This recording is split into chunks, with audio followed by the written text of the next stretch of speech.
as many as 7 or 20 sold cars could be replaced by a shared car.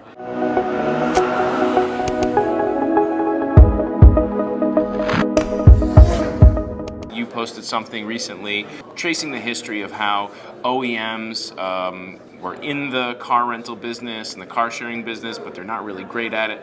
Where do you see things headed in terms of car sharing from an OEM perspective? And also, how is that shaped by the fact that a lot of younger people these days really don't care to own a car? There are options available to get around these days with cars, thanks to the emergence of car sharing, which as a use case is more than a decade old. And it got its start really at kind of a grassroots level.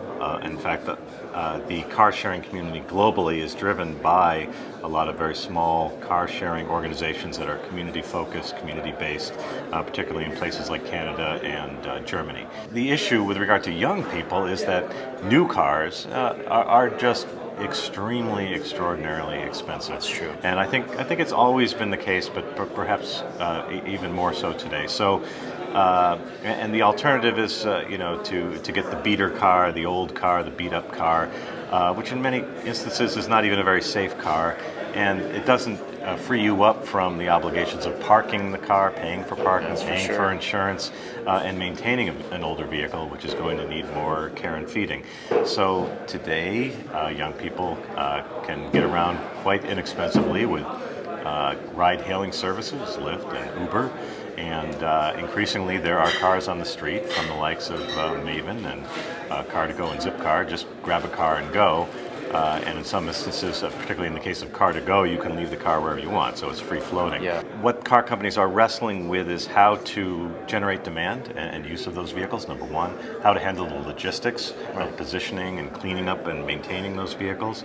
And actually, if you're talking about the blog that I published this weekend, some of the car sharing companies are wrestling with fraud, vandalism, and theft. The big threat, and so they're all taking a big chance, which is as many as 7 or 20 sold cars could be replaced by a shared car.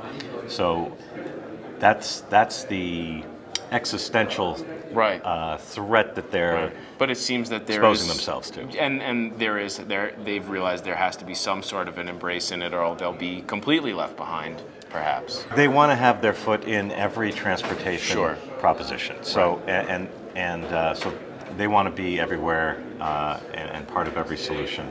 But at the very least, they want to learn to try to figure out whether ultimately some of these propositions really make sense, or whether the future really is more of a van pool, carpool proposition as opposed to a one person and one car proposition. So I think there's a perception in the industry that the more data we can gather on these solutions by participating, the quicker we'll be able to determine which solutions make the most sense.